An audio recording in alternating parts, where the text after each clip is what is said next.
zanan ngal khater zong ni aro ay nakuang chu angal kafagot ng bel gilsay del kilo hitin magnuchik intlang liam tunay din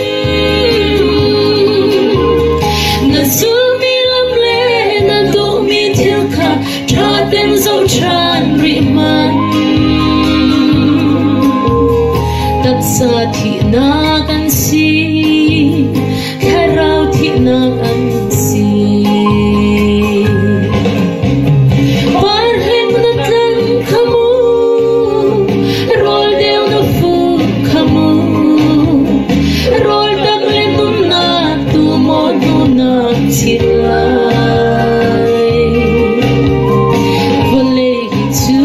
ko fa trai chang o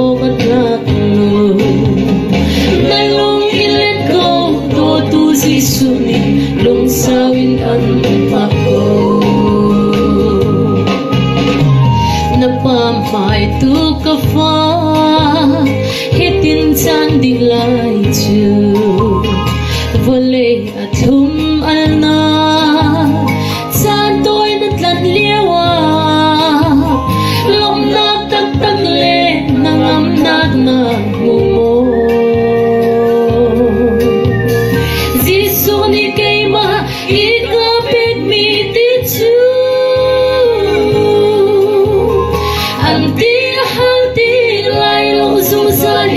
lom na kin an ngay lai kafarak ding ve chang sut harau tinong chu parhen na tlang khamu rol deu na fu khamu rol tak le num na tu mo nu na chitla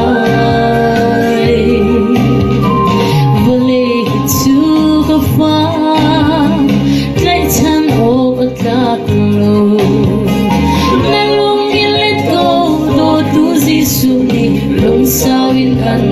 ako wailo pang par jisu tharau ti su thum chu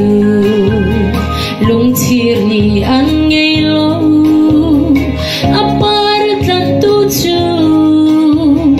ni le khale kum le san liam ter ti la sa akham nam ni asi ver rei na gin ka nam sa an hong ko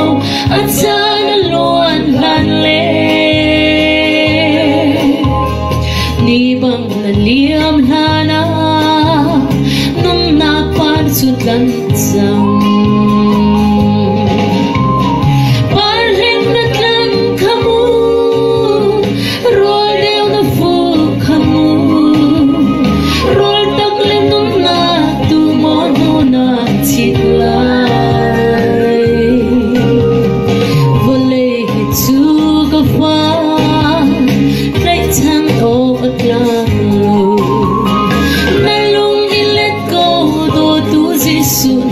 lung sawin ang